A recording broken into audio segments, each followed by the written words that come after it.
જાહેર જીવનમાં છું ત્યારથી એક વાત બહુ સ્પષ્ટ રાખી છે, મારો એ સારો નહીં પણ સારો એ મારો. એટલા માટે ભારતીય જનતા પાર્ટીના શીર્ષ નેતૃત્વે જેને પણ ટિકિટ આપી છે બધા જ મારા ઉમેદવારો છે અને ચોક્કસ પ્રમાણે થોડી ઘણી ખેંચતાણ હોઈ શકે, પણ તમે રાજુલા નગરપાલિકાની અંદર કે જાફરાબાદ નગરપાલિકાના ઇલેક્શનમાં જોયું છે કે ક્યાંય બીજી ત્રીજી બાબત નથી. બધા જ સાથે મળી એક થઈ અને ભારતીય જનતા પાર્ટીના સિમ્બોલ જે પણ લઈને આવ્યા છે. ગુજરાતમાં આજે 68 નગરપાલિકાની એટલે કે સ્થાનિક સ્વરાજની ચૂંટણીનું આજે મતદાન છે અને મતદાનમાં આજે વાત કરવી છે અમરેલી જિલ્લાની એ રાજુલા નગરપાલિકાની, જેઓ 7 વર્ષ પછી જ્યારે અહીંયા ચૂંટણી આવી છે. આમ તો જો પહેલાંની વાત કરવામાં આવે તો અમરીશ ડેરનો આ ગઢ મનાતું હતું, જ્યારે હીરા સોલંકી ભારતીય જનતા પાર્ટીમાં અને અમરીશ ડેર જ્યારે કોંગ્રેસમાંથી મેદાને હતા ત્યારે ભારતીય જનતા પાર્ટી અહીંયા જીતવામાં સફળતા નહોતી મળતી, કેમ કે અમરીશ ડેર મજબૂતાઈથી એ તાલુકા પંચાયત હોય, જિલ્લા પંચાયત હોય કે નગરપાલિકા હોય તે બધી જ જગ્યાએ ભારતીય જનતા પાર્ટી સામે દમખમથી મેદાને પડતા હતા. પણ જ્યારે આ સ્થાનિક સ્વરાજની ચૂંટણી જ્યારે 7 વર્ષ પછી આવી છે ત્યારે જો વાત કરવામાં આવે તો અમરીશ ડેર હવે ભારતીય જનતા પાર્ટીમાં છે અને હીરા સોલંકી પણ તેના ચાલુ ધારાસભ્ય છે. જ્યારે અમરીશ ડેર ભારતીય જનતા પાર્ટીમાં જોડાણા તે બાદ આ સ્થાનિક સ્વરાજની ચૂંટણી છે તેના વિસ્તારમાં પણ આડકતરી રીતે અમરીશ ડેરના કાર્યકર્તાઓ અને ટેકેદારોને આ ચૂંટણીમાં ક્યાંક ને ક્યાંક ઓછી ટિકિટો મળી છે અને ચાલુ ધારાસભ્ય હીરા સોલંકીના જે કાર્યકર્તાઓ અને તેના ટેકેદારોને વધુ ટિકિટ આપી છે.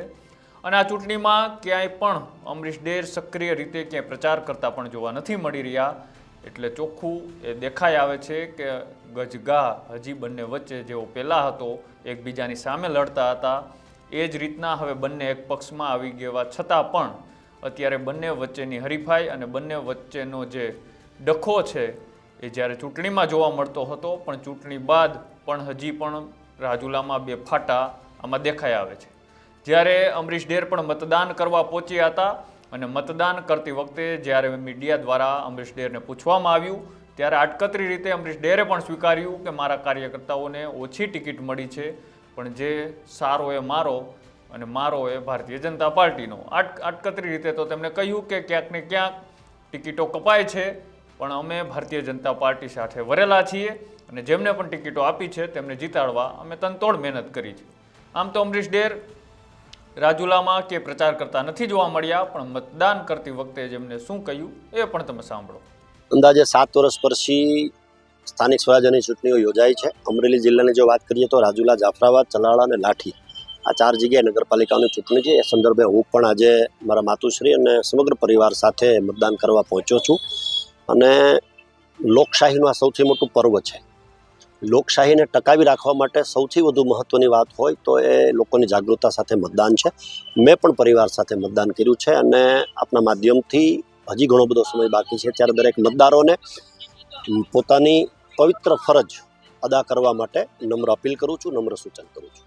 જ્યાં સુધીના સમાચારો છે ને જ્યાં સુધી હું જાણું છું ત્યાં સુધી ભારતીય જનતા પાર્ટી ઉપર 100% મતદારોના આશીર્વાદ આ ચૂંટણીઓ પણ આવશે.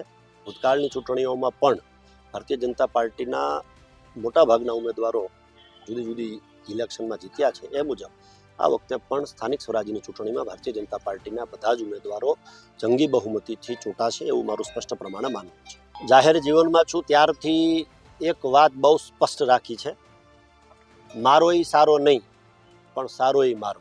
એટલા માટે ભારતીય જનતા પાર્ટીના શીર્ષ નેતૃત્વે જેને પણ ટિકિટ આપી છે એ બધા જ મારા ઉમેદવારો છે અને ચોક્કસ પ્રમાણે થોડી ઘણી ખેંચતાણ હોઈ શકે, પણ તમે રાજુલા નગરપાલિકાની અંદર કે જાફરાબાદ નગરપાલિકાના ઇલેક્શનમાં જોયું છે કે ક્યાંય બીજી ત્રીજી બાબત નથી. બધા જ સાથે મળી એક થઈ અને ભારતીય જનતા પાર્ટીના સિમ્બોલ જે પણ લઈને આવ્યા છે એમની સાથે જોડાયા છે. મારી આજુબાજુમાં ઘણા બધા મિત્રો બેઠા છે, ઊભા છે અત્યારે પણ, એમને કદાચ ટિકિટ નથી મળી તો પણ ઉત્સાહ સાથે મત આપે છે અને ભારતીય જનતા પાર્ટીના લોકો જીતે એના માટે કમર કસે છે.